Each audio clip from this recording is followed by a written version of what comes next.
Hey guys, my name is Chris and welcome to CrossChop.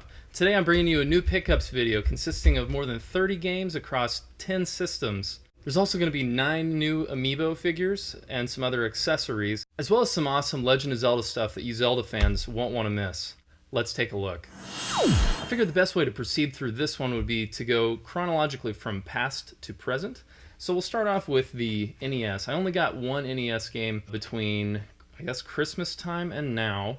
There was that previous pickups video that didn't actually have any NES games in it, and I'll put a link to that video in the description below in case you want to see that one. But anyway, yeah, just one NES game for this one, and that's Roger Clemens MVP Baseball, which actually is CIB, so pretty happy to add that. Haven't tried it out yet, but I know some of the NES baseball games on the NES are pretty fun, so looking forward to checking that one out. Up next was an original Game Boy game. It's Tetris 2, also complete in box. And that was the only original Game Boy game I collected this time. Shifting straight into some Super Nintendo games, we've got The Adventures of Mighty Max, The Jungle Book, Tin Star, We're Back, A Dinosaur's Story. I remember enjoying this movie a lot as a kid. Roadrunner's Death Valley Rally. And here's one that I got at a pawn shop in Indiana, of all places. It's Axelay on the Super Nintendo. This is pretty fun. It's challenging, but I got it at a good price at a pawn shop and couldn't turn it down.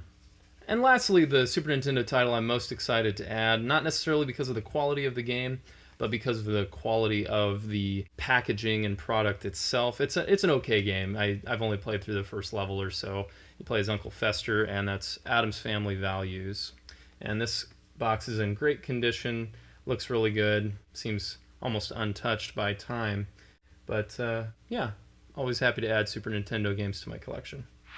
Moving into the late 90s for Nintendo games, we've got some pretty crummy N64 titles coming up, concluding with one decent game. Starting us off, we've got EA Sports NASCAR 99, which is CIB. Brett Favre adorning the cover of the NFL Quarterback Club 98, also complete in box. NFL Quarterback Club 99. This is not CIB, it's missing the manual, but it was, I think, $3 for the box and the game at a vintage stock here in St. Louis, so couldn't turn that down. FIFA Soccer 64, complete in box. And lastly, a staple of the N64 racing genre, Beetle Adventure Racing, also complete. This is a pretty fun one. Definitely a good title to have in your N64 collection, so if you happen to see this one, definitely pick it up. Shifting away momentarily from Nintendo and over to Sony, we've got some PS1 titles I want to take a look at. For some of my Instagram followers, as well as fans of my Facebook page, you've probably already seen some of these here, but we'll take a look at them nevertheless. We've got Grind Session on the PS1. Spent a little bit of time with this one. It's pretty fun. It's no Tony Hawk's Pro Skater, but definitely still fun. Different songs, so at the very least there's a fun soundtrack to check out. Road Rash, the Greatest Hits Edition. This also is pretty fun. A good one to try out if you like racing on the PlayStation 1. Cool Borders 4. I think we've got Cool Borders and Cool Borders 3 already, so now I guess we're just missing Cool Borders 2. One of my favorite platformers from the PS1 era, thankfully Lord Bale turned me on to a long time ago, is Gex.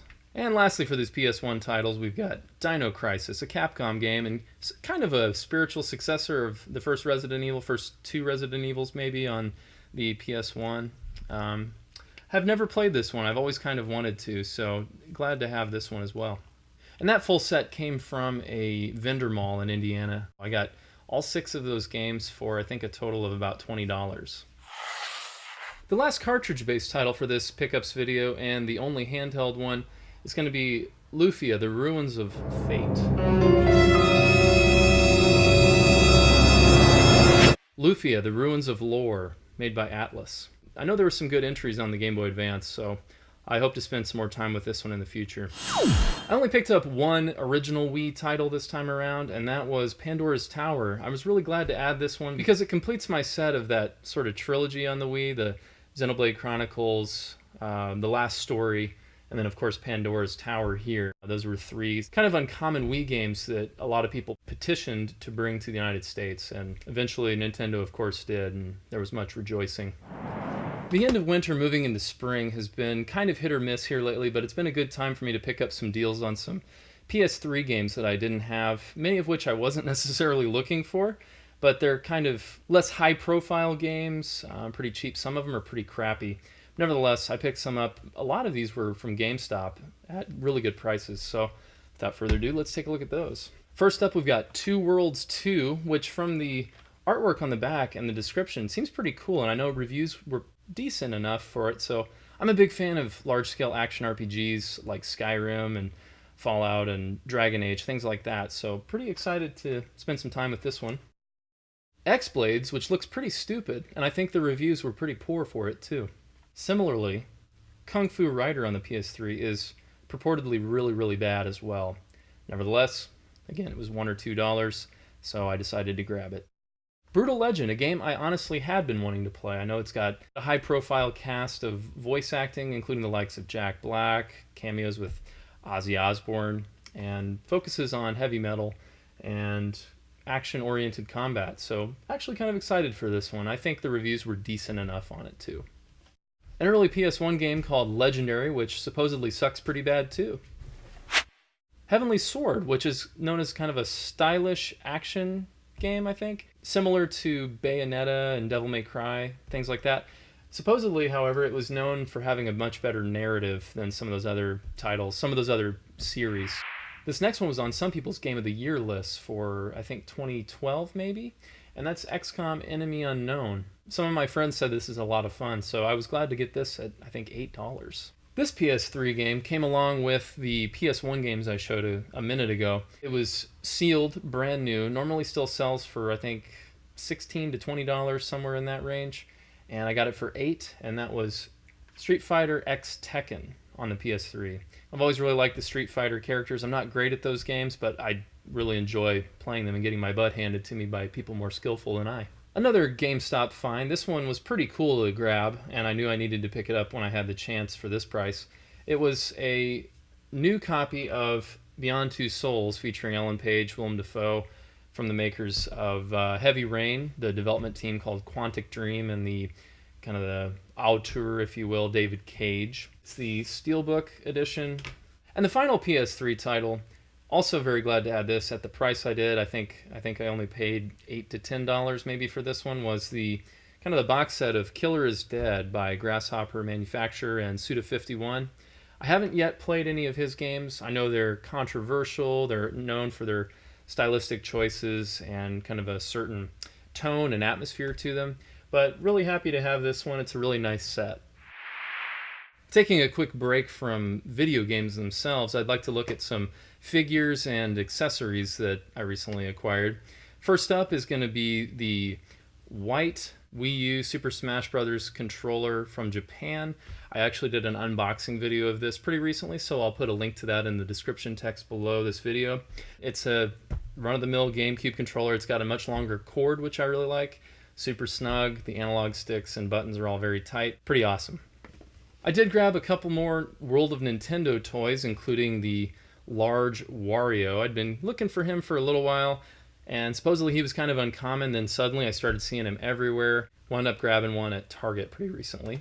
At the same time, I picked up another World of Nintendo figure from the second wave of these figures. I've been kind of on the lookout for Samus and the Metroid, really hoping to grab those soon, but I didn't yet have Ganondorf, so I picked him up. Honestly, it looks like he's much better detailed than some of the Wave 1 figures from this series. And now it's time to go amiibo crazy. I added 9 that I had pre-ordered here, so I'm not sure exactly what I'm going to do with all these guys, but I've been just picking up the characters that I actually really wanted, I thought were cool, that I'm a fan of, or ones that I figured would be kind of hard to get down the road if I decided I really wanted one and had changed my mind. So we've got Toon Link, Captain Falcon, whom I believe has become kind of difficult to get a hold of, Sheik, Pit, who's also become somewhat hard to find, I believe, Sonic, one of my favorites here, Lucario from Pokemon, not one of my favorite Pokemon, Mega Man, and big thanks to my friend Brian for this one. He really pulled through for me on this, and I owe him one. Ike from Fire Emblem. Really like this character. He's really cool. He's fun to play with in Smash Brothers, kind of slow. I don't have the Marth amiibo. I really would like him, but there's no way I'm going to pay the price that he's currently going for. The rumor is that Nintendo's going to release some more of him, so when that happens, if that happens, I'll definitely try to grab one of those. And lastly, we've got Shulk, whom I think was a GameStop exclusive, if I'm not mistaken. Also really like this figure's design, pretty cool. I haven't played Xenoblade Chronicles yet. I know there's a lot of hype surrounding Xenoblade Chronicles X, which I think comes out later this year for Wii U. So I'm hoping to maybe dive into that one before Xenoblade Chronicles X comes out. Now, as I mentioned at the beginning of this video, this whole last section is going to be dedicated to Legend of Zelda stuff. Most recently, I got the PDP wired fight pad for the Wii U, and I actually also did an unboxing video of this, which I just put out last week. So go ahead and take a look at that down below if you haven't already, if you want. I also got The Legend of Zelda The Wind Waker HD for the Wii U. I've played through and beaten this already. Absolutely love it. It really is, I think, the best way to play this game. Another really cool Zelda item I've added recently, and of course, again, have done an unboxing video of, is the limited edition Majora's Mask 3D on the Nintendo 3DS, complete with the Skull Kid figurine. Haven't played it yet. I've played through the N64 version. I have no idea how many times before now, but as a longtime fan of this game, I wanted to grab this before it was crazily priced on eBay as it is now. Another Majora's Mask item that I've also done an unboxing of was the Majora's Mask Edition new 3DS XL. I've switched over almost exclusively to playing this. Really like the design of this one, and if you haven't seen the unboxing for that, you can check it out in the link below. Last but very, very far from least is another Legend of Zelda item that I happened to grab on a sale from Amazon Canada, of all places. It was selling far below the current retail price and some of the prices before it, but I got the, oh, that's heavy, the Legend of Zelda box set of all the collector's edition strategy guides. And this one includes Legend of Zelda Phantom Hourglass, the Legend of Zelda The Wind Waker HD. I used that guide while playing through Wind Waker a little bit. The Legend of Zelda Twilight Princess, The Legend of Zelda Spirit Tracks, Ocarina of Time 3D on the 3DS, and The Legend of Zelda Skyward Sword on the Wii. Comes with this really cool gold bookmark and a certificate of authenticity from Eiji Aonuma that still was mass-produced, so it's not that exclusive, but very, very cool nevertheless. And to accompany all the Majora's Mask stuff from last month was the Majora's Mask 3D for the 3DS edition too. And all of these have gold plated pages, which are really, really nice. I like the purple color of this one. Some people, including myself, kind of think that the Majora's Mask 3DS XL should have been purple instead of gold and black. But what do you think, Penny? Anyway, I hope you guys really liked that. This was a fun pickups video to do. There's a ton of stuff here. Hopefully I'll have more stuff coming soon now that garage sale season is starting up and the flea market will be kind of warming up as well.